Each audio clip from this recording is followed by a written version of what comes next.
నమస్కారం. ఆపదామపహర్తారం దాతారం సర్వసంపదాం లోకాభిరామం శ్రీరామం భూయో భూయో నమామ్యహం. హనుమానంజనా సూను వాయుపుత్రో మహాబలః రామేష్టః ఫల్గుణసఖः పింగాక్షో అమితవిక్రమः ఉదధిక్రమణశ్చైవ సీతాశోకవినాశకः లక్ష్మణప్రాణదాతా చ దశగ్రీవస్య దర్పః ద్వాదశైతాని నామాని కపీంద్రస్య మహాత్మనః స్వాపకాలే పఠేన్నిత్యం యాత్రాకాలే విశేషతః తస్య మృత్యుభయం నాస్తి సర్వత్ర విజయీ భవేత్. తస్య మృత్యుభయం నాస్తి సర్వత్ర విజయీ భవేత్. తస్య మృత్యుభయం నాస్తి సర్వత్ర విజయీ భవేత్. శ్రీరాఘవం దశరథాత్మజమప్రమేయం సీతాపతిం రఘుకులాన్వయరత్నదీపం ఆజానుబాహుమరవిందదళాయతాక్షం రామం నిశాచరవినాశకరం నమామి. రామాయ రామభద్రాయ రామచంద్రాయ వేధసే రఘునాథాయ నాథాయ సీతాయా పతయే నమః. నమోస్తు రామాయ సలక్ష్మణాయ దేవ్యై చ తస్యై జనకాత్మజాయై. నమోస్తు రుద్రేంద్రయమానిలేభ్యో నమోస్తు చంద్రార్కమరుద్గణేభ్యః. తదున్నసం పాండురదంతమవ్రణం శుచిస్మితం పద్మపలాశలోచనం ద్రక్ష్యేతదార్యావదనం కదాన్వహం ప్రసన్నతారాధిపతుల్యదర్శనం. పూజంతం రామ రామేతి మధురం మధురాక్షరం ఆరుహ్య కవితాశాఖాం వందే వాల్మీకికోకిలం. సర్వవేదార్థతత్వజ్ఞం వేదార్థప్రతిపాదకం పురాణసారసర్వజ్ఞం కృష్ణం వందే జగద్గురుం. ఓం అస్మద్గురుభ్యో నమః.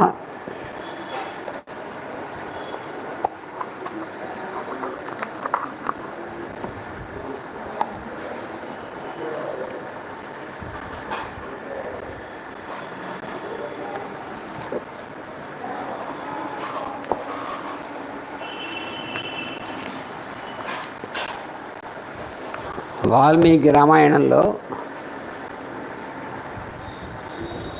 యుద్ధకాండలో ఈ 105వ సర్గ అనేటువంటిది చాలా విశిష్టమైనటువంటిది.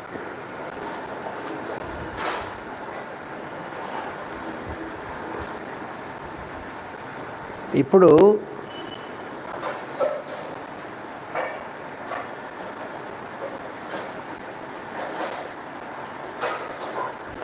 రావణుడు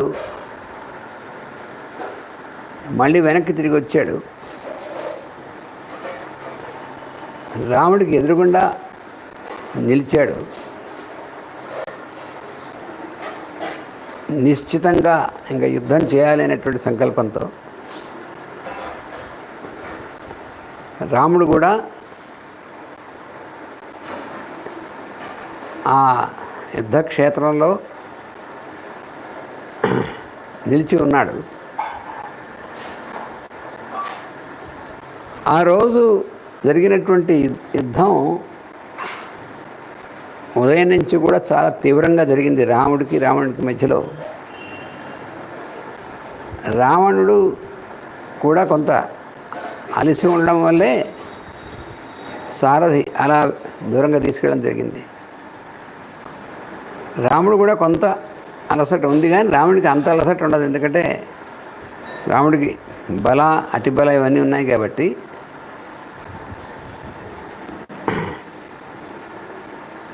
అయితే ఆ యుద్ధరంగంలో నుంచుని ఆయన ఆలోచిస్తున్నాడు. ఈరోజు ఎలా అయినా సరే రావణ వధ జరగాలి అనేటువంటిది ముందు ప్రతిజ్ఞ చేయడం జరిగింది. అందరూ ఎదురు చూస్తున్నారు. లక్ష్మణుడు, వానరులు అందరూ కూడా ఎదురు చూస్తున్నారు. అందుకని ఆలోచిస్తున్నాడు అన్నమాట. ఇంతటిదాకా రావణుడు ఎదురుగుండా వచ్చాడు.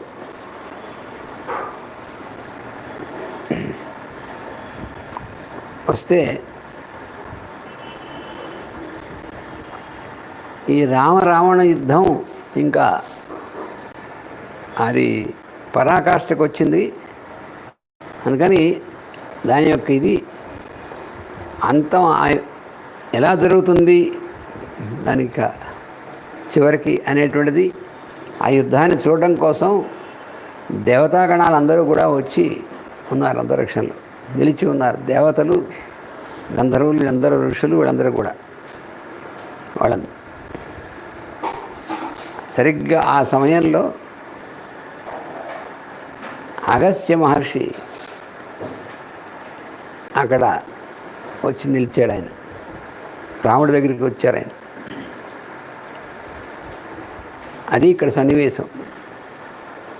వచ్చి రాముడికి ఆయన యొక్క విజయం కోసం ఆదిత్య హృదయం అనేటువంటి ఒక మంత్రపూరితమైనటువంటి స్తోత్రాన్ని ఆయన ఉపదేశం చేశాడు. ఆ ఉపదేశాన్ని అందుకున్నాడు రాముడు. అప్పుడు ఇంకా రావణుడితో నిశ్చయం చేసేటువంటి యుద్ధాన్ని ప్రారంభం చేశాడు. అందుకని ఈ సర్గ చాలా విశిష్టమైనటువంటిది. యుద్ధకాండలో వాల్మీకి రామాయణంలోని 105వ సర్గ. ఇక్కడ ఆదిత్య హృదయం అనేటువంటిది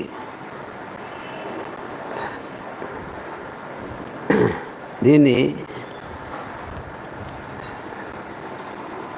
ఇప్పుడు ఆయన ఎలా ఉపదేశిస్తాడో ఏమిటో అనేటువంటిది అది మనం చెప్పుకుంటాం.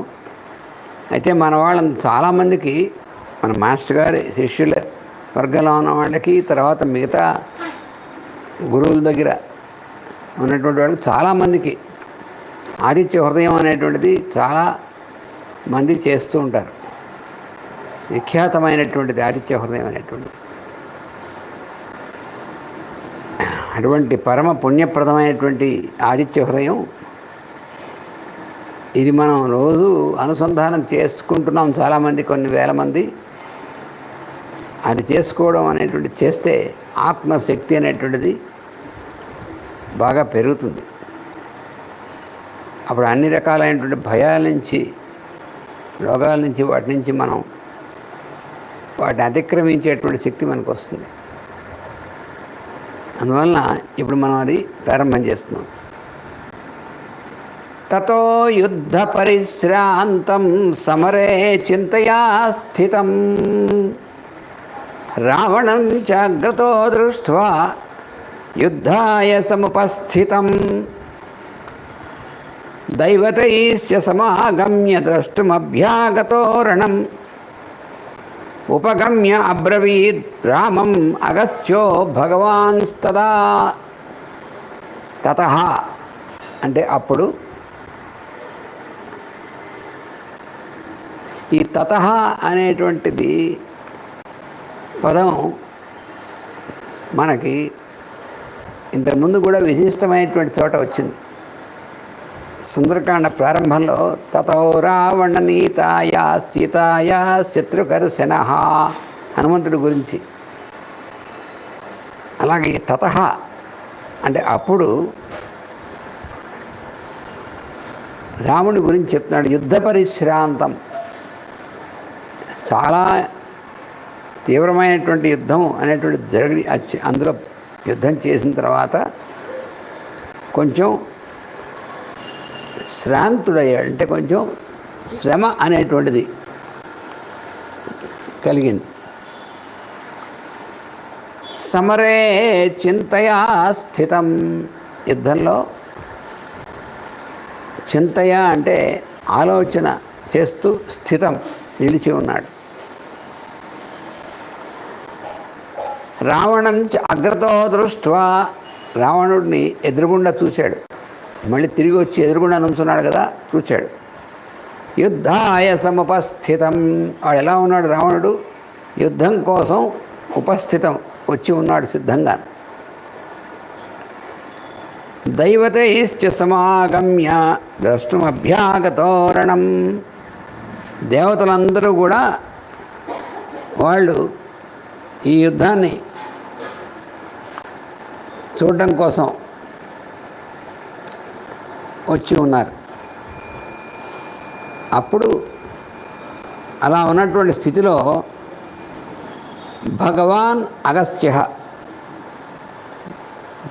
భగవాన్ అగస్త్య అంటే భగవంతుడైనటువంటి అగస్త్యుడు, రామం ఉపగమ్య, రామునికి దగ్గరగా వచ్చి అబ్రవీత్ పలికర్త ఆయన అగస్త్య మహర్షి. ఈ భగవాన్ అనేటువంటి పదాన్ని భగవంతుడికే ఉపయోగిస్తారు. తర్వాత అగస్త్య మహర్షి లాంటి వశిష్ఠుడు, అగస్త్యుడు అలాంటి చాలా ఉత్తమ శ్రేణికి చెందినటువంటి ఋషులు వాళ్ళకి కూడా ఉపయోగిస్తారు ఆ పదాన్ని, భగవాన్ అనేటువంటి పదాన్ని. ఏమంటున్నాడో చూద్దాం. ఆయన ఏం చెప్తున్నాడు రాముడికి? రామ రామ మహాబాహో శృణు గుహ్యం సనాతనం ఏన సర్వాన్ అరీన్ వత్స సమరే విజయిష్యసే. ఓ రామ, రెండుసార్లు రామ రామ అని రెండుసార్లు అన్నాడు. ఎందుకన్నాడు రెండుసార్లు? రామ రామ మహాబాహో, రామ అని ఒకసారి కలిపితే రాముడా అనేటువంటిది, ఓ రామ అనేటువంటిది. మళ్ళీ రామ అని ఇంకోసారి అన్నాడు. రెండుసార్లు రామ అని సంబోధన చేశాడు ఆయన. అంటే ఒకటి రాముడు అసలెవరో అనేటువంటి ఆ అంతరారాముడైనటువంటి రాముడిగా పిలిచాడు ఒక సంబోధన. ఇంకోటి ఇప్పుడు ఈ మానవులుగా అవతారంలో వచ్చినటువంటి వాడుగా ఆయన్ని మళ్ళీ రామాన్ని సంబోధన చేశాడు. అందుకు రెండుసార్లు సంబోధన చేసింది ఆయన. అంటే ఆయనే ఈయన, అంటే ఆ అంతరారాముడు అయినటువంటి వాడివే నువ్వు అని ప్రారంభం చేస్తున్నాను అనమాట. మహాబాహో, ఓ మహాబాహుడా అంటే పెద్ద చేతులు గలవాడా అని మామూలుగా అర్థం. అంతేకాదు, ఆ బాహు అనేటువంటిది ఎంతవరకు వ్యాపించి ఉంటుంది అంటే భగవంతుడి యొక్క, పరమాత్మ యొక్క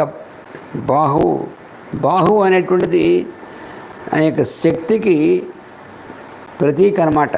ఆయన యొక్క పరాక్రమానికి, శక్తికి ప్రతీక, రక్షణకి, వాడన్నిటికి కూడా ప్రతీక. అంటే ఇంకోటి రక్షించడం అంటే దేంతో రక్షిస్తారు? ఆ చెయ్యి అలా పెడితే ఇంకోటి రక్షణ అన్నమాట. అభయం ఇచ్చేటువంటిది, ఇంకోటి రక్షించేటువంటిది, అటువంటివన్నీ లక్షణాలు కలిగినటువంటి బాహువు కలిగినటువంటి వాడు. అందుకని మహాబాహో అని సంబోధిస్తున్నాడు ఆయన. శృణు అంటే విను అని అర్థం అన్నమాట. గుహ్యం సనాతనం. సనాతనం అనేటువంటి పదానికి అర్థం ఏంటంటే ఇది ఎప్పుడో పాతది అని అర్థం కాదు. సనాతనం అంటే ఎటర్నల్ అని అర్థం, ఎప్పటికీ ఉండేటువంటిది అని అర్థం. అంటే ఆ పదాలను జాగ్రత్తగా అర్థం చేసుకోవాలి. మామూలుగా వాడుతూ ఉంటాం సనాతన ధర్మం అంటే ఎప్పటి నుంచో ఉన్న ధర్మం. ఎప్పటి నుంచో అంటే ఎప్పుడూ ఉండేటువంటిదని. ఎప్పటి నుంచో ఉన్నటువంటిది సరే, కానీ ఎప్పుడు ఉండేటువంటిది అని కూడా అయిపోదు, నశించేటువంటిది కాదు. అందుకని ఇప్పుడు చెప్పబోతున్నటువంటిది రామా, ఇది నీకు చెప్పబోయేటువంటిది సనాతనం గుహ్యం. సనాతనమైనటువంటిది, నిత్యనూతనమైనటువంటిది, నిత్యము ఉండేటువంటిది, అటువంటిది గుహ్యం. ఈ గుహ్యం అంటే అర్థం ఏమిటంటే అది దాగి ఉండేటువంటిది మామూలుగా అర్థం. ఈ దాగి ఉండడం అంటే ఏమిటి? కొంతమంది ఏమనుకుంటారంటే ఇది గుహ్యంగా ఉండేటువంటిది అంటే అమ్మో అందరికీ చెప్పకూడదు, అందరూ చదవకూడదు అనేటువంటి పిచ్చి అర్థం తీస్తారు. అది కాదు. గుహ్యం అంటే గుహ అంటే అంతర్గతంగా ఇమిడి ఉండేటువంటిది. తర్వాత మనలో మన హృదయం అనేటువంటి స్థానం ఉంది, మనకి ప్రజ్ఞ కేంద్ర స్థానం. అది ఎలా ఉంటుంది? గుహ్యంగానే ఉంటుంది మనలో. అంటే హృదయం అనేటువంటి అవయవ విశేషం మాత్రమే కాకుండా మన ప్రజ్ఞా కేంద్రంగా పనిచేసేటువంటిది హృదయస్థానం అంటారు. దాన్నే మనకి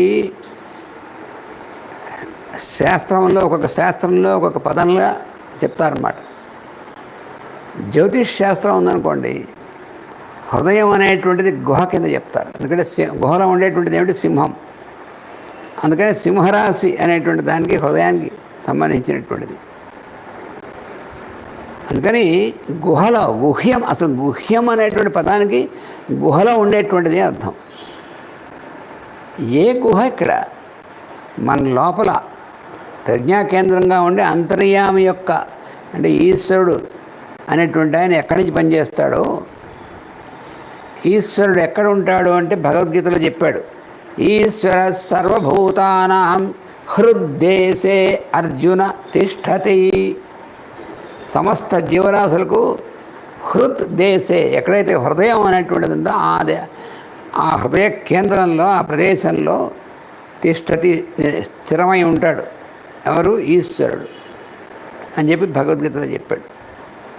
అందుకని గుహ్యం అంటే గుహలో ఉండేటువంటిది. అంటే మనకు కనబడకుండా బయటికి అంటే ఏమిటి? మనకు ఆత్మతత్వం అనేటువంటిది, ఆ అంతర్యామి యొక్క వెలుగు అనేటువంటిది బాహ్యంగా మనకు కనపడదు, కానీ అది మనకి అనుభవంలోకి వస్తుందన్నమాట. అందుకని శృణు, నువ్వు విను. ఏన సర్వాన్ అరీన్ వత్స, ఓ వత్స, ఓ రామ, ఓ నాయన. వత్స అంటే నాయన అని వాత్సల్యంతో పిలిచేటువంటిది మాట. ఓ నాయన. అగస్త్య మహర్షి చాలా పెద్ద ఆయన, అందుకని రాముడి యందు వాత్సల్యంతో ఉన్నటువంటి వాడు. అందుకని వత్స అంటే నాయన, రామ. ఏన దేని చేత? సర్వాన్ అరీన్, శత్రువులందరినీ కూడా. అరి అంటే శత్రువు. అరీన్ సర్వాన్, శత్రువులందరినీ కూడా. సమరే విజయిష్యసే, యుద్ధంలో తప్పకుండా వాళ్ళని జయిస్తావు నువ్వు దీని చేత. అటువంటిది ఇది. ఇంతకీ ఏమిటది? ఆదిత్య హృదయం. ఆ గుహ్యమైనటువంటిది, సనాతనమైనటువంటిది ఏమిటది అంటే ఆదిత్య హృదయం. పుణ్యం సర్వశత్రు వినాశనం. ఇది ఆదిత్య హృదయం నాయన. ఈ విద్య, ఈ ఉపాసన చేయవలసినటువంటిది ఆదిత్య హృదయం. అంటే ఏమిటి? ఆదిత్యుడు అంటే ఎవరు? అంటే ఆదిత్యుడు అంటే సూర్యుడు అంటే ఏమిటి? ఆదిత్యుడు అనేటువంటి పేరు ఎందుకు? సూర్యుడికి చాలా పేర్లున్నాయి, అవన్నీ కూడా ఇందులో మనకు కనబడతాయి. ఎందుకు ఆ పేరు ఆదిత్యుడు అంటే, మొదట అదితి యొక్క కుమారుడు, అదితి నుంచి పుట్టినటువంటి వాడు. ఈ అదితి అంటే ఎవరు ఇంతకీ అని అంటే, కశ్యప ప్రజాపతికి దితి అదితి అని ఇద్దరు భార్యలు ఉన్నారు. ఆ అదితికి కుమారులుగా పుట్టినటువంటి వాళ్ళందరినీ ఆదిత్యులు అంటారు. దితికి కుమారులుగా పుట్టినటువంటి వాళ్ళందరినీ దైత్యులు అంటారు. అందుకని వాళ్ళందరూ కూడా అదితి అంటే దేవమాత అని అర్థం. ఎక్కడుంటుంది ఆవిడ? ఏ రూపంలో ఉంటుంది? ఏ రూపంలో ఉంటుందంటే, సూర్యులు అందరూ ఎక్కడి నుంచి పుడుతున్నారు? మహదాకాశంలోంచే ఇవన్నీ ఉద్భవిస్తున్నాయి. అందుకని ఈ అంతులేనటువంటి మహదాకాశం ఏదైతే ఉందో అది అదితి అన్నమాట. అందుకని అదితి అపత్యం పుమాన్ అంటారు సంస్కృతంలో. ఆదిత్య అని ఎలా వచ్చినట్టు వ్యుత్పత్తి అనమాట. అదితి యొక్క సంతానం, పుత్ర సంతానమైనటువంటి వాడు. అందుకని ఆదిత్య. అందుకని ఆదిత్యుని యొక్క హృదయం, దీని పేరు ఆదిత్యుని హృదయం. ఆదిత్యుని హృదయం అంటే సూర్యుడి హృదయమా, లేక సూర్యుడిని మనం హృదయంలో ఉన్నటువంటి దర్శనం చేసుకోవడమా అంటే అది ఇది కూడా. ఆ సూర్యుడి అసలు ఆదిత్యుడు అంటే ఆ సూర్యుడి యొక్క స్వరూపం ఏమిటి, ఎలా తెలుసుకోవాలి, ఎలా ధ్యానం చేయాలి అనేటువంటిది ఇందులో ఇచ్చేటువంటి విద్య. ఆ విద్యనే ఆదిత్య హృదయం అంటారు. ఎటువంటిది? పుణ్యం, పునీతులు చేసేటువంటిది అని పవిత్రత్వం కలిగించేటువంటిది. సర్వశత్రు వినాశనం, శత్రువులందరి ఎవరు శత్రువులు ఉండరు. ఈ ఆదిత్య హృదయం అనేటువంటి దాన్ని కనుక మనం అనుసంధానం చేసుకుంటే, అంటే శత్రువులు ఉండాలంటే మనం ఎవరెవరైతే శత్రువులు ఉంటామో వాళ్ళందరూ కూడా ఠామని చచ్చిపోతారని అర్థం కాదు. వెంటనే చాలా బాగుందండి, శత్రువులు ఉండరు, 100% కరెక్టేనా, మాకు ఇంత చాలామంది శత్రువులు ఉన్నారు, ఇన్నాళ్ళ నుంచి మేము ఎదురు చూస్తున్నాం, ఏ మంత్రం చేస్తే శత్రువులు అందరూ ఠాన్ లేచిపోతారా అని అలా అనుకున్నాం అనుకోండి. అప్పుడు ఏమవుతుంది తెలుసా ప్రమాదం? మనకి ఇంకోటి శత్రువు అయితే వాడికి మనం ఏమవుతాం? శత్రువు అవుతాంగా. అందుకని శత్రువులు నశించుకోకంటే ముందు మనమే ఠాన్ చేస్తాం. అందుకనే కొంతమంది పొరపాటైనటువంటి విధంగా ఉపాసన చేసి దానివల్ల ఏమైనా ఇబ్బంది వస్తే నెత్తి అడుస్తుంది. అందుకని అసలు చదవద్దంటారు కొంతమంది పాషండులు అనమాట వాళ్ళు. నెత్తి అడుస్తుందిట. నెత్తి ఎవరికి అడుస్తుంది? ఇంకో నెత్తి అడుద్దాం అనుకున్నటువంటి వాడికి. అంతేగాని మామూలుగా చక్కగా లోక కళ్యాణం కోసం ఉన్నవాడికి నెత్తి ఏమడవు, వాడికి చక్కగా ఆత్మశక్తి పెరుగుతుంది. ఆదిత్య హృదయం చదువుకోవచ్చు అంటే అమ్మో నెత్తి అడుస్తుంది, లేకపోతే లలిత సహస్రనామం అసలు చదవకూడదు, నెత్తి అడుస్తుంది, లలిత సహస్రనామం చదవకూడదు, లలిత సహస్రనామం స్త్రీలు అసలు చదవకూడదు. మరి అసలు లలిత సహస్రనామం లలితాదేవిని అమ్మవారిని ప్రార్థన చేస్తూ స్త్రీలు చదవకూడదు. గాయత్రి మంత్రం స్త్రీలు చదవకూడదు అంటే గాయత్రి అని అంటున్నావు నువ్వు, అమ్మవారికైనా ఉపాసన చేస్తున్నావా? మరి ఈ స్త్రీల ఆ రూపం కదా, అమ్మవారి రూపం కదా, వీళ్ళు చదవకూడదు అంటే ఇలాంటివన్నీ పక్కకి పెట్టి సరైనటువంటి విధంగా అర్థం చేసుకుని బుర్ర తిన్నగా పెట్టుకుని మనం ఎందుకు చేసుకోవాలి ఉపాసన అంటే లోక కళ్యాణార్థము, అందరూ బాగుండాలనేటువంటిది. మరి శత్రువులు కూడా బాగుండాలా అంటే నీ శత్రుభావన పోతుంది, అదే అర్థం. సర్వశత్రు వినాశనం అంటే శత్రువు అనేటువంటి భావన ఉండాల్సిన అవసరం ఉండదు. అది అయితే ఇక్కడ రాముడు శత్రువు అందరూ వినసిస్తారంటే రాముడిని శత్రువుగా చూసేటువంటి రావణాసురుడు లాంటి వాళ్ళు అంతం పొందుతారు. ఎందుకంటే రాముడు ఎవరి శత్రువుగా చూడడు కదా. అసలు శత్రుభావన ఎవరి యందు లేదు రాముడికి. రాముడు యందు శత్రుభావంతో కదా వాడు అంత క్రూరమైనటువంటి కృత్యాలు చేస్తున్నాడు. ఆ కృత్యాలు చేస్తున్నటువంటి వాడు రాముడికనే కాదు, లోకంలో ఎంతమందికో చేస్తున్నటువంటి వాడు చివరికి రాముడి యందు కూడా చేశాడు. మనకి రామావతారంలోనూ కృష్ణావతారంలోనూ ఉన్నటువంటి చాలా ముఖ్యమైనటువంటి విశేషం మనం తెలుసుకోవాల్సింది ఏమిటంటే, కృష్ణావతారంలో కూడా అంతే. వాడు శిశుపాలుడు 100 తప్పులు చేసేంత వరకు నేను వాడిని క్షమిస్తాను, 100 తప్పులు దాటితే వాడిని సంహరిస్తానని చెప్పాడు. శిశుపాలుడు తల్లి ఈయన మేనత్తే. అప్పుడు వాడు 100 తప్పులు ఏం చేశాడంటే రకరకాలుగా తిడుతున్నట్టు కృష్ణుడిని. అందుకని ఆ సినిమాలు చూపించాడు, కానీ లెక్కల్లో ఇలా పక్కన పెడుతూ ఉంటాడు. కృష్ణుడు అంటే అంత చీపా కృష్ణుడు అంటే తన్ని తిట్టినటువంటి వాడిని తప్పు చేసిన వాడి కింద లెక్కేస్తాడా భగవంతుడైనా? అసలు ఏమీ ఆలోచన తెలుసుకోలేటువంటిది అనమాట. అది తన్ని తిడితే అని అర్థం కాదు ఆయన చెప్పింది. లోకకంటకుడుగా ప్రవర్తించి జీవులను హింసించడం చేస్తే అప్పుడు వాడు చేసేటువంటి ప్రతి పని లెక్కింపబడుతుంది వాడు చేసేటువంటిది. అలాంటివి 100 తప్పులు చేసిన తర్వాత వాడు సంహరింపబడతాడు అని చెప్పాడు. అంతేగాని తన మీదకు చేస్తే కానీ తన ఎంత అపచారం తను తిట్టినా ఏం పర్వాలేదు. భగవంతుని మీరు పొగిడినా ఒకటే తిట్టినా ఒకటే, ఆయనకేం వీళ్ళు లెక్కలేదు. ఎందుకంటే తిట్టినటువంటి వాళ్ళందరినీ చంపేస్తుంటాడు ఆయన.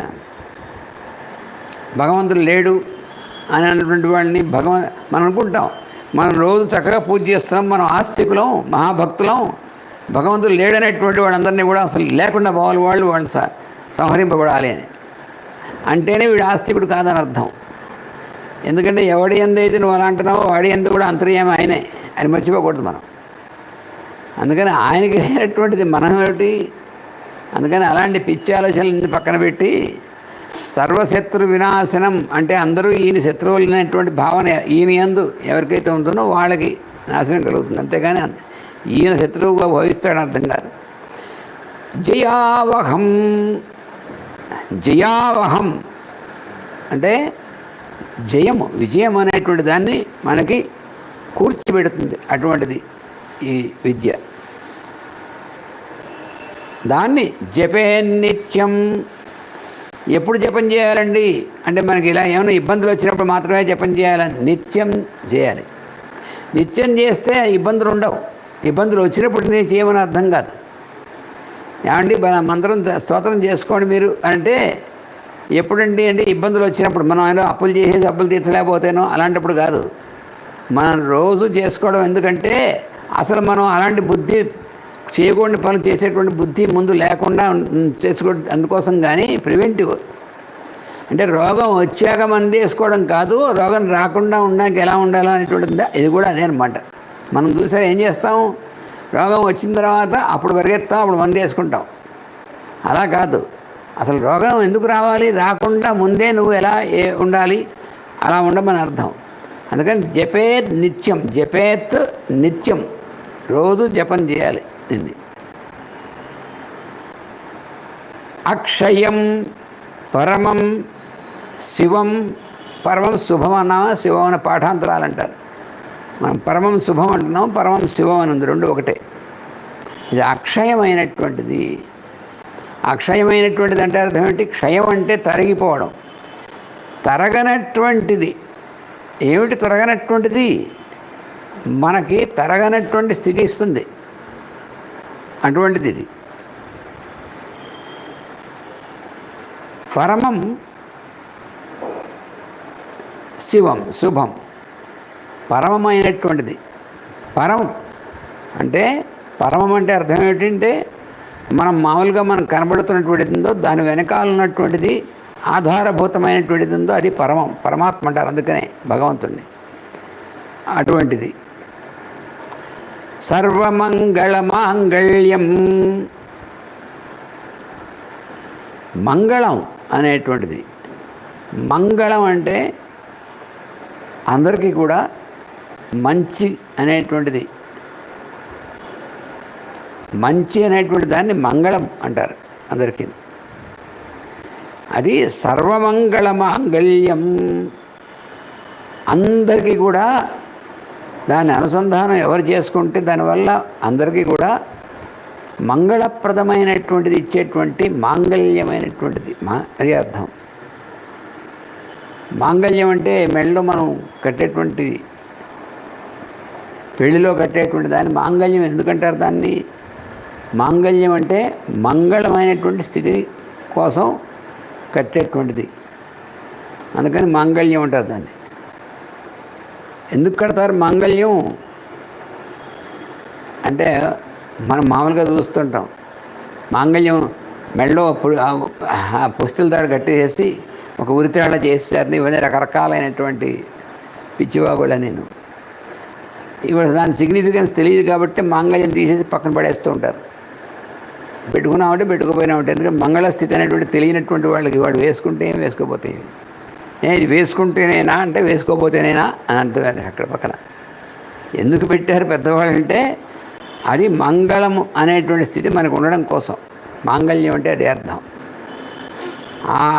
అది కట్టేప్పుడు ఉన్నటువంటి మంత్రం కూడా మాంగళ్య తంతునా నేనా మమ జీవన హేతునా. కట్టేటువంటి వాడు వరుడు వధువు మెడలో అది కడుతున్నప్పుడు ఏమంటాడు? మాంగళ్యతంతున నేనా, మాంగళ్యంతో కూడినటువంటి ఈ తంతు అంటే దారం ఉందే దాన్ని అనేన దీని చేత కంఠే బధ్నామి, నీ మెడలో కడుతున్నాను అన్నాడు. అది ఎందుకు? మమ జీవన హేతున, నేను బతికి బాగుండడం కోసం అని అర్థం. నేను బతికి బాగుండడం కోసం నీ మెడలో ఈ మాంగళ్యం కడుతున్నాను అని అర్థం. అంటే ఏది ఎందుకు చేస్తున్నాం అనేటువంటి అర్థం చేసుకుని చేస్తే మంచిది అనమాట. అందుకని ఇక్కడ సర్వమంగళ మాంగళ్యం సర్వ పాప ప్రణాశనం, అన్ని విధములైనటువంటి పాపాలన్నింటినీ కూడా నశింపజేస్తుంది అని. చాలా బాగుంది. అయితే మనం హాయిగా ఎన్ని పాపాలు చేసినా ఇది చదివేస్తే, అంటే వారం రోజులు చేసిన పాపాలని ఒకరోజు సెలవు నాడు వెళ్ళిపోయి దేవుడి దగ్గర ఏడ్చేసి ఈ పాపాలని కూడా ఆయనకు ఇచ్చేస్తే, అంటే ఆయన వాషింగ్ మెషిన్ అనమాట మన పాపాలకి.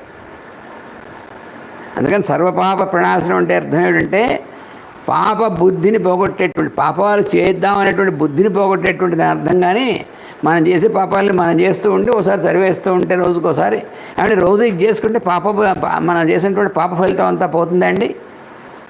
పాప ఫలితం పోవడం కాదు, పాపం చేసే బుద్ధి పోతుంది. పాపపూరితమైనటువంటి పనులు చేసావే వాటి యొక్క ఫలితం ఉందే అది ఎవరు తుడిచేయరు. పాప బుద్ధి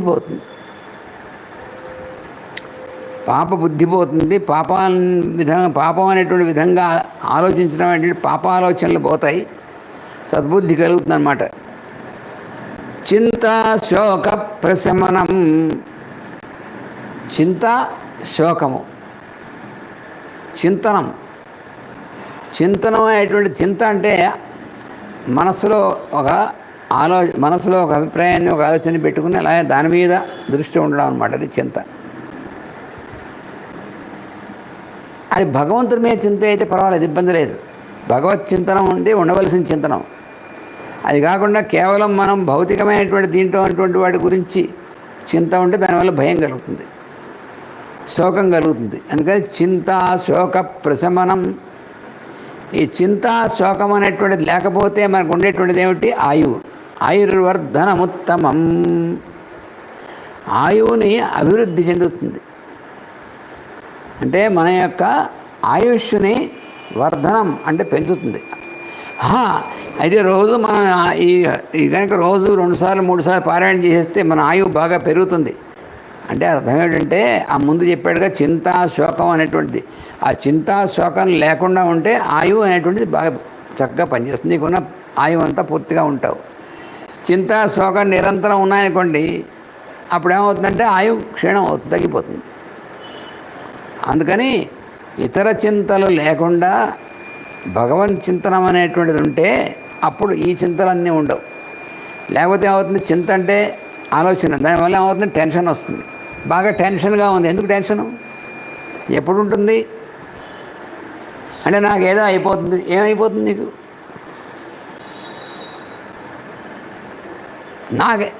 నాకేదో అయిపోతుంది అనేటువంటిది పెద్ద ఇబ్బంది. అంటే నాకేమైపోతుంది ఈ శరీరానికే అయితే నీకా? శరీరం అనేటువంటిది ప్రతి క్షణం మారుతూ ఉండేటువంటిది. ఎందుకంటే ఏదైతే మనం శరీరం అనేటువంటి ఆకారాన్ని చూస్తున్నామో ఇది మనం ఏమనుకుంటామంటే ఇది ఎప్పుడూ ఎటర్నల్గా ఉండేటువంటిది అనుకుంటాం. ఏమి ఉండదు. ఇది ప్రతి క్షణం మారుతూ ఉండేటువంటిది. అది మారుతూనే ఉంటుంది. కానీ అసలు నువ్వు అనేటువంటిది నేను అనేటువంటిది అందులో ఏం ఇబ్బంది ఉండదు. అందుకని ఆ టెన్షను, ఆ చింత, నాకేమవుతుంది అనేటువంటిది, ఆ భయం, ఇవన్నీ కూడా ఉన్నాయే, అవన్నీ కూడా అటువంటి వాటిని ఏమంటారంటే మాయ వల్ల కలిగినటువంటి రోగాలు అంటారు. అంటే మాయ రోగాలు అన్నమాట. మాయ కమ్మేస్తుంటుంది మనకి ఎప్పటికప్పుడు. దానివల్ల లేనటువంటివన్నీ కూడా మనకు ఉన్నట్టు కనిపిస్తూ ఉంటాయి. అందుకని చింత, దానివల్ల కలిగేటువంటి శోకం. చింత ఎప్పుడైతే కలిగిందో శోకమే వెంటనే. అందుకని చింత, శోక, ప్రశమనం ఈ రెండు లేకుండా ఉంటే ఆయుర్వర్ధనం, ఆయుష్ పెరుగుతుంది. ఇప్పుడు ఎలా ధ్యానం చేయాలి? సూర్యుడిని మనం ఎలా ఆరాధించాలి? ఏమని ధ్యానం చేయాలి? రశ్మిమంతం సముద్యంతం దేవాసుర నమస్కృతం. రశ్మిమంతం, రశ్మి అంటే కిరణాలు. రశ్మివంత అంటే కిరణములతో కూడినటువంటి వాడు. ఆ కిరణాలే సూర్యుడి యొక్క కరములు అంటారు, ఆయన యొక్క చేతులు అంటారు. అందుకని ఆ కిరణములు కలిగినటువంటి వాడు రశ్మిమాన్ అంటే. రశ్మిమంతం సముద్యంతం. సముద్యంతం అంటే ఎప్పుడు కూడా నిత్యం ఉదయిస్తూ ఉంటాడు ఆయన. ఎప్పుడైనా సూర్యుడు నేను ఏదో క్యాజువల్ లీవ్ పెడతానంటే నాకు ఏదో పని ఉంది అంటాడా? సూర్యుడు లీవ్ పెడితే మనం అసలు ఏముండవు, బ్రహ్మాండాలని ఏమి ఉండవు. సూర్యుడు లీవ్ పెట్టినా ఉండవు, వాయువు గారు లీవ్ పెట్టినా ఉండవు, అగ్నిగారు లీవ్ పెట్టినా ఉండవు. ఈ దేవతల్లో ఎవరైనా సరే వాళ్ళు కాసేపు ఒకరోజు నీ పని నువ్వు చూసుకొని నేను లీవ్ పెడతానంటే చూసుకోవడానికి ఏముంటాం మనం? అందుకని సముద్యంతం, సమ్యక్ ఉద్యంతం, ఎప్పుడు కూడా చక్కగా ఉదయిస్తాడు ఆయన. ఆయన ఉదయించడం అనేటువంటిది ఆ బయట ఉదయించడం, అలాగే మన హృదయంలో లోపల కూడా ఆయన ఉదయించడం అనేటువంటిది. ఆ రెండింటికి అనుసంధానం కలిగినప్పుడు అప్పుడు మనకి మంచి బలము, ధైర్యం ఇవన్నీ కూడా ఉంటాయి. అటువంటిది అన్నమాట. అలా సముద్యంతం దేవాసుర నమస్కృతం. దేవతలు అసురులు కూడా ఆయన నమస్కరిస్తూ ఉంటారు. దేవతలు అసురులు కూడా వాళ్ళ చేత నమస్కరింపబడుతూ ఉంటాడు ఆయన సూర్యుడు. అందుకని సూర్యుడికి నమస్కరించడం అనేటువంటి అందరూ చేస్తారనమాట, మనమే కాదు. నేను రోజు సూర్య నమస్కారాలు చేస్తూ ఉంటాను అంటే ఎవరిని ఉద్ధరించడానికి, నువ్వు బాగుపడడానికి. నువ్వు ఒక్కడే చేయటం లేదు, దేవతల దగ్గరించి అందరూ చేస్తారు నిత్యమును. ఎందుకంటే సూర్యుడు అనేటువంటిది ఒక ప్రిన్సిపల్, అది సన్ ప్రిన్సిపల్ అంటారు. దాని గురించి చాలా ఉంది. సూర్యుడు అంటే ఏమిటిది? మనకు కనబడుతున్నటువంటి అది కూడా మనకు కనబడేటువంటిది ఆ సూర్య బింబం అలా ఉన్నట్టుగా మనకు కనిపిస్తూ ఉంటుంది. కానీ అసలు సూర్యుడు ఎలా ఉన్నాడో మనం చూడగలమా? భౌతికమైనటువంటి దీంతో చూడలేం. ఇలా ఉపాసన చేస్తే అప్పుడు మనకు తెలుస్తుంది. అందుకని రశ్మిమంతం సముద్యంతం దేవాసుర నమస్కృతం. దేవతలు అసురులు అందరూ కూడా ఆయన నమస్కారం చేస్తుంటారు ఇప్పుడు నిత్యము కూడా. అటువంటి ఆయన్ని పూజయస్వ, నువ్వు పూజించవలసింది ఓ రామ, నువ్వు ఆయన పూజించవలసింది. ఇంకా ఎటువంటి వాడు? వివస్వంతం, వివస్వాన్ అంటారన్నమాట ఆయన. వివస్వంతుడు. అందుకని మనకి భగవద్గీతలో 4వ అధ్యాయంలో ఇమం వివస్వతే యోగం ప్రోక్తవాన్ అహమవ్యయం అని చెప్తాడు ఆయన. ఆ వివస్వంతుడు అంటారు సూర్యుడిని. అటువంటి ఆయన్ని పూజించవలసింది. ఇంకా భాస్కరం ఎటువంటి వాడు? భా అంటే వెలుగు అనమాట. భా అంటే అందుకని భాస్కరం అంటే ఆ వెలుగు అనేటువంటిది. ఆయన వెలుగుతూ ఉంటాడు, వెలిగిస్తూ ఉంటాడు. తాను వెలుగుతూ తన వెలుగు వల్ల అందరినీ వెలిగిస్తూ ఉంటాడు, లోపల బయట కూడా. అందుకని భాస్కరం. భువనేశ్వరం. భువనేశ్వరం అంటే భువనములు. భువనములు అంటే ఏమిటి? సృష్టిలో ఉన్నటువంటి అన్ని రకాలైనటువంటి గ్రహగోళ తారకాదులు అన్నటువంటి లోకాలు, మనం ఎక్కడైతే మన ఎగ్జిస్టెన్స్ అంటే మనం ఉండడం అనేటువంటి జరుగుతుందో దానికి అవన్నీ కూడా భువనాలు అన్నమాట. అందుకని ఆ భువనాలన్నిటికీ కూడా ఈశ్వరుడు, భువనేశ్వర, ఈశ్వరుడు అయినటువంటి వాడు. ఈశ్వరుడు అంటే అర్థం ఏంటండి? అంటే ఈశ్వరుడు అంటే శివుడు. శివుడు కూడా ఈశ్వరుడు. శివుడైనా విష్ణువైనా భగవంతుడైనటువంటి వాడు ఈశ్వరుడు. ఈశ్వరుడు అంటే అర్థం ఏమిటి? ఈశిత్వం కలిగినటువంటి వాడు. ఈశిత్వం అంటే అర్థం ఏమిటి? అన్నిటినీ కూడా నడిపించేటువంటి శక్తి అనమాట. కంట్రోలింగ్ పవర్ అంటారు. ఈశిత్వం అంటే అది అర్థం. అందుకని ఈశ్వర, ఆ ఈశ్వరుడు అనేటువంటి ఆయన అన్నింటినీ కూడా నడిపించేటువంటి వాడుగా, శక్తి ప్రచోదనం చేసేటువంటి, నడిపించేటువంటి శక్తి కలిగినటువంటి వాడు. సర్వదేవాత్మక ఏష తేజస్వీ రశ్మిభావన. ఏష ఇతడు సర్వదేవాత్మక, అందరూ దేవతల్లో ఆత్మ అయినటువంటి వాడు. ఆత్మక అంటే ఆత్మస్వరూపుడైనటువంటి వాడు. ఎందుకనంటే అందరిలో కూడా దేవతలు కానీ ఎవరైనా సరే అందరినీ కూడా సృష్టిలో ఉన్నటువంటి అందరికి కూడా ఆత్మ అనేటువంటి స్థితి ఉంటుంది. ఈ ఆత్మ అనేటువంటిది ఏదైతే ఉందో అది సూర్యుడికి సంబంధించింది. అందుకనే మనకి ఆత్మ అనేటువంటి పదానికి అర్థం ఏమిటో తెలిసిన? అమ్మో ఆత్మ అంటే ఏమనుకున్నారు అంటే ఏమీ అనుకోలేదు. కొంతమంది కోపడుతూ ఉంటారు. ఆత్మవిద్య అంటే ఏమనుకున్నావు, అంత తేలిక అనుకున్నావా అని. అసలు ఆత్మ అంటే అర్థం ఏంటి? ఆత్మ అంటే ఏమనుకున్నావు, ఏమనుకోవడం ఏంటి? ఆత్మ అంటే ఏమిటో చెప్పండి, ఏమనుకోలేదని చెప్పాలన్నమాట. ఆత్మ అంటే నేను అని అర్థం. అందుకంటే ఏం ప్రమాదం ఏం లేదు. ఆత్మ అంటే నేను అని అర్థం. పరమాత్మ అంటే అందరిలోనూ ఉన్న నేను అని అర్థం. అది చాలా సింపుల్, అది స్ట్రైట్ ఆన్సర్. అది అర్థం చాలా సింపుల్గా ఉన్నటువంటి అర్థం. దాని ఊరికే చావగొట్టే ఎవరికి అర్థం కాకుండా చేయాల్సిన అవసరం లేదు. అందుకని సర్వదేవాత్మక, సమస్త దేవతల్లో కూడా ఆత్మ అంటే కేంద్రం అన్నమాట. నేను అనేటువంటిది, ఆ నేను అనేటువంటిది ఎక్కడి నుంచి వస్తుందో దాన్ని ఆత్మ అంటారు. అందుకని అందరి దేవతల్లో కూడా ఆత్మగా ఉన్నటువంటి వాడు సర్వదేవాత్మక. తేజస్వి,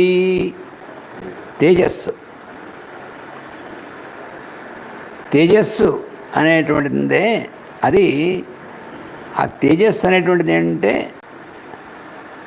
స్వయం ప్రకాశమైనటువంటిది, లోపల నుంచి రేడియేషన్ అన్నమాట. రశ్మిభావన. భా అంటే కూడా వెలుగు అని అర్థం. భావన, రశ్మి భావన అంటే ఆ కిరణములు అనేటువంటివి ఏవైతే ఉన్నాయో వాటిని అంటే డిస్ట్రిబ్యూట్ చేస్తూ ఉంటాడు. అది భావన అంటే. ఏష దేవాసురగణాన్ లోకాన్ పాతి గభస్థిభి. గభస్థి అంటే కూడా కిరణములుగా వ్యాపించేటువంటిది, ప్రకాశం ఏదైతే ఉందో దాన్ని గభస్తి అంటారు. అందుకని గభస్తిభి అంటే తన కిరణముల చేత ఏష అంటే ఇతడు దేవాసురగణాన్ దేవగణములు అసురగణములు లోకాన్ అన్ని లోకముల్ని కూడా పాతి అంటే రక్షిస్తాడు. పా అంటే రక్షించుట అని అర్థం. మాం పాహి పాహి అంటే రక్షించని అర్థం. అందుకని పా అంటే రక్షించుట అని అర్థం. అందుకని దేవాసురగణాన్ లోకాన్ పాతి. ఏష బ్రహ్మా చ విష్ణుశ్చ శివ స్కంద ప్రజాపతి. బ్రహ్మ ఈయనే బ్రహ్మ అంటే సూర్యుడు. బ్రహ్మ అనేటువంటిది ఈయన బ్రహ్మ ఏమిటంటే మరి బ్రహ్మ వేరే ఉండడు కదా. అంటే బ్రహ్మ అనేటువంటిది ఒక తత్వం. మనకి ఏమిటంటే దేవతలంటే పర్సన్స్ అనుకోకూడదు. మనకి ఎక్కడ చిక్కు వస్తుందంటే మనలాగే వాళ్ళు కూడా ఒక వ్యక్తులుగా భావిస్తాం. కానీ అవ్యక్తులైనటువంటి వాళ్ళు మనం వాళ్ళు వ్యక్తులుగా భావించడం వల్ల, వ్యక్తులు అంటే ఏమిటి, ఒక వ్యక్తి ఒక ఆకారం ఒక ఇది ఉంటే ఒక లిమిటెడ్ తింటాం అనేటువంటిది పర్సనాలిటీ. కానీ అది అసలు పర్సనాలిటీ, అసలు పర్సన్. అందువల్ల బ్రహ్మ అంటే ఏమిటంటే బ్రహ్మాండము చేసేటటువంటి సింథసిస్. సృష్టి అనేటువంటిది ఒక సింథసిస్ అన్నమాట.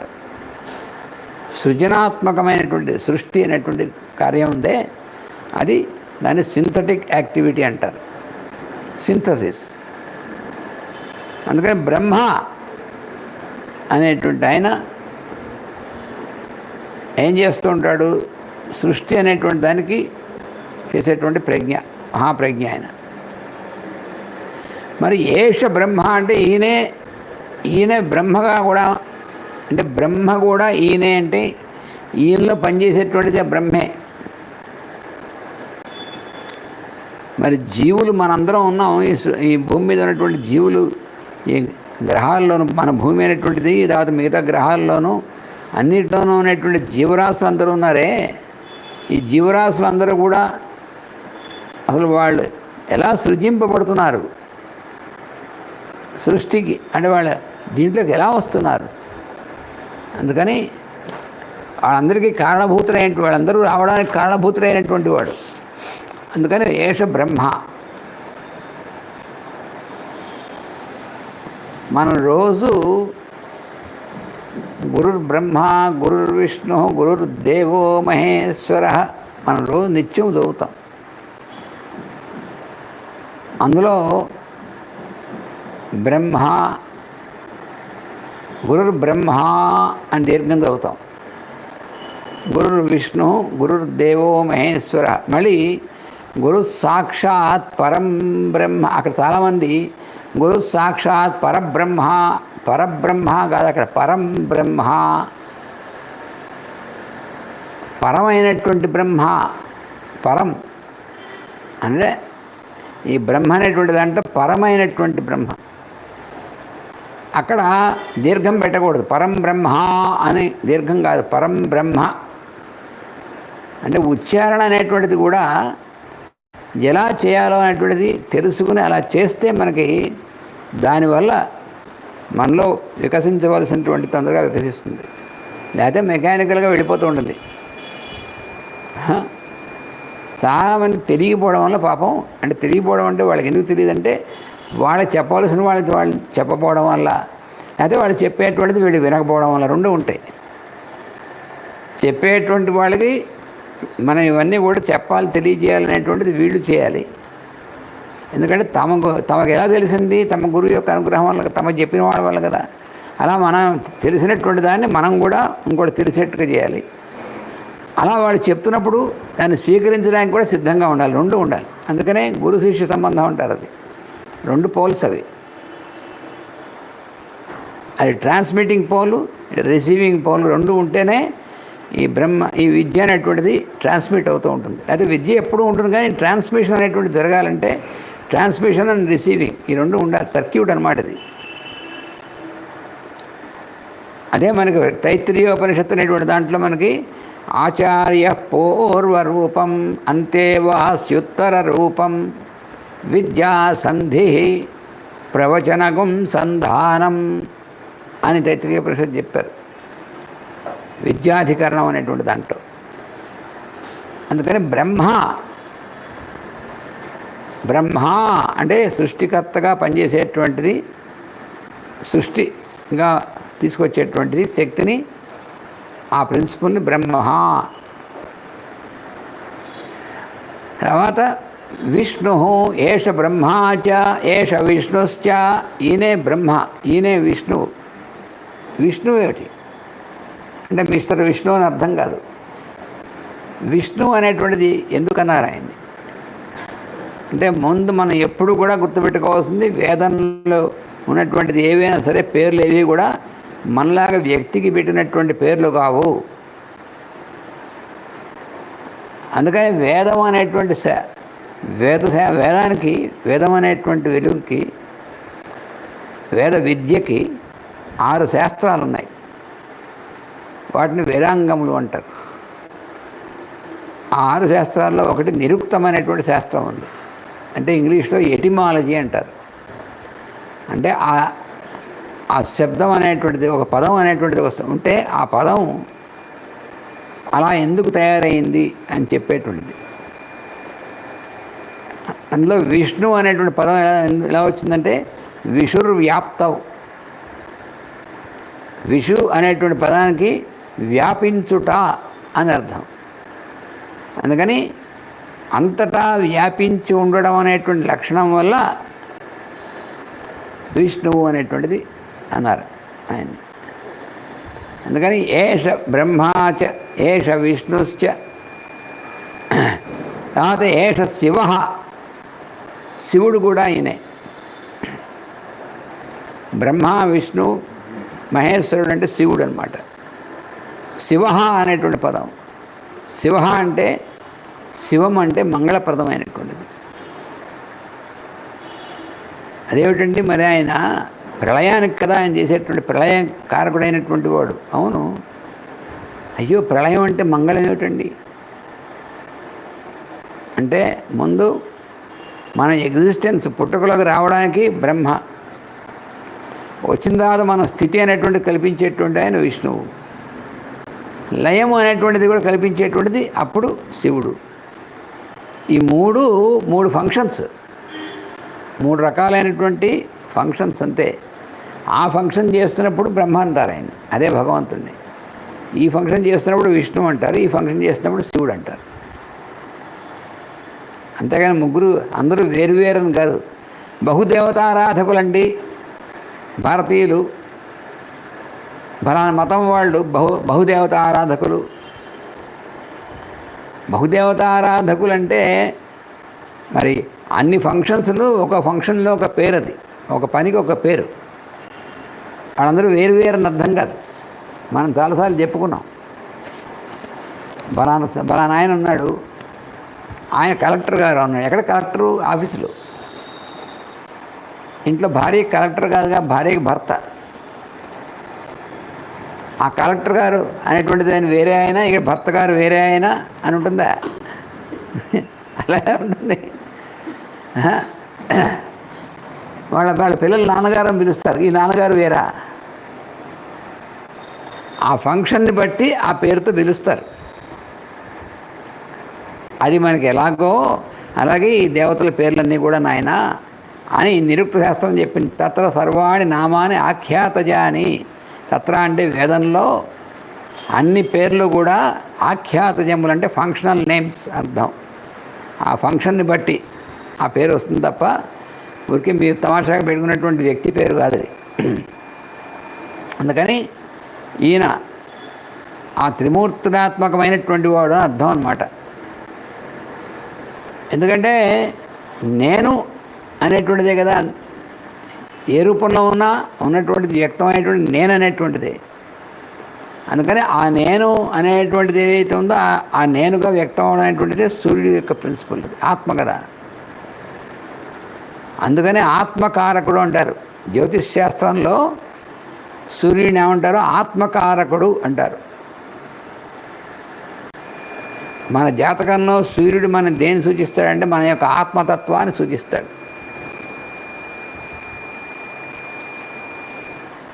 స్కంద, స్కందుడు కూడా ఈయనేట. అబ్బో, అంటే శివుడు కుమారుడు కూడా ఆయనేనా అని. స్కందుడు అంటే కుమారస్వామి.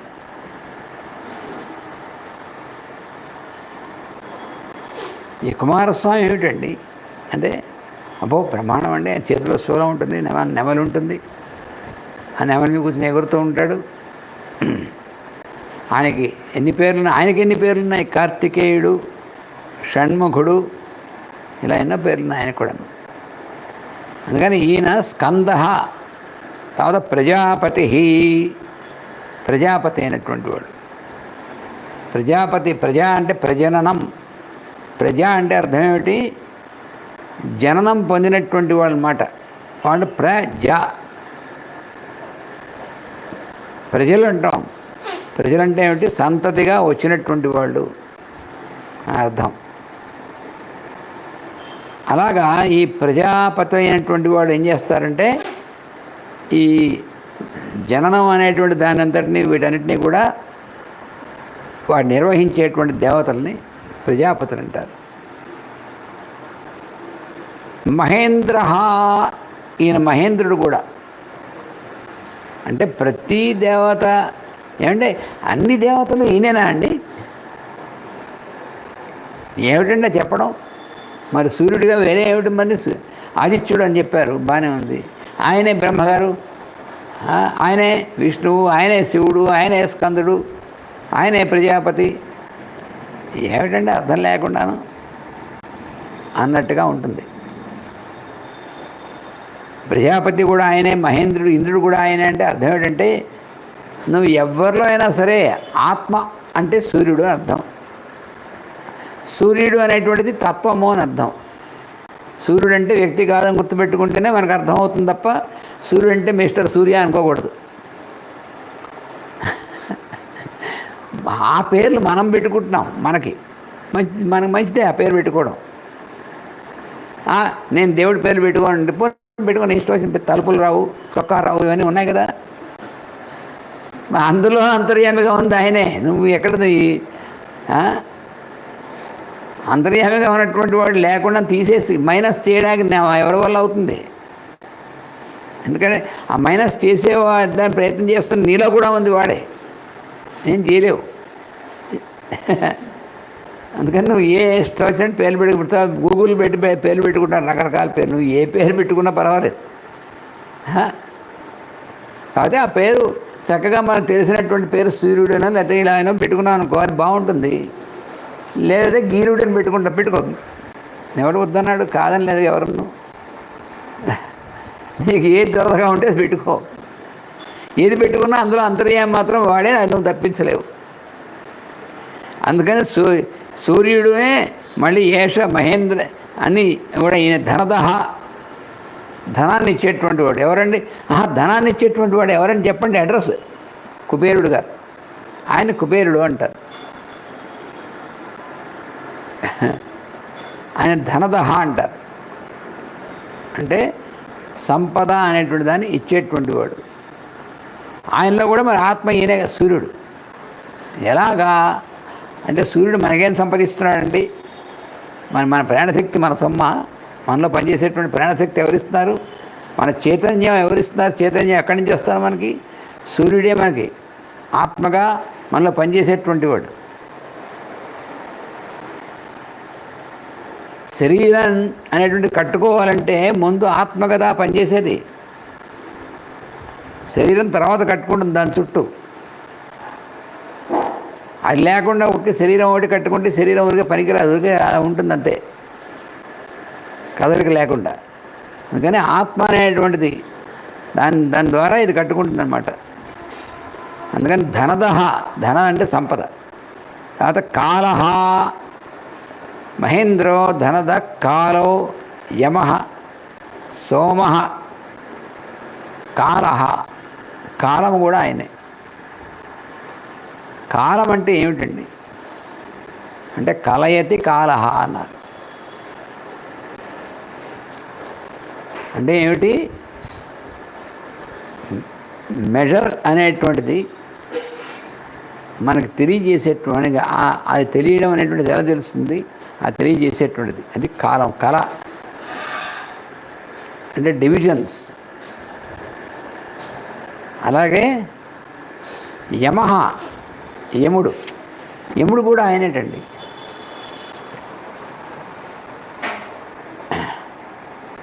యముణ్ణి సూర్యపుత్రుడు అంటారు. యముడు అంటే ఏమిటి? యమము అనేటువంటిది, యమం అంటే ఏమిటి? డిసిప్లిన్, కంట్రోల్ అండ్ డిసిప్లిన్ అన్నమాట యమం అంటే. ఆ యమం అనేటువంటి దాన్ని మనకి కలిగించేటువంటి వాడు యముడు అనమాట. అందుకని ధనద, కాల, యమ, సోమ, సోముడు. సోముడు అంటే మామూలు స్థూలమైనటువంటి అర్థం చంద్రుడు. చంద్రుడిని కూడా సోముడు అంటారు.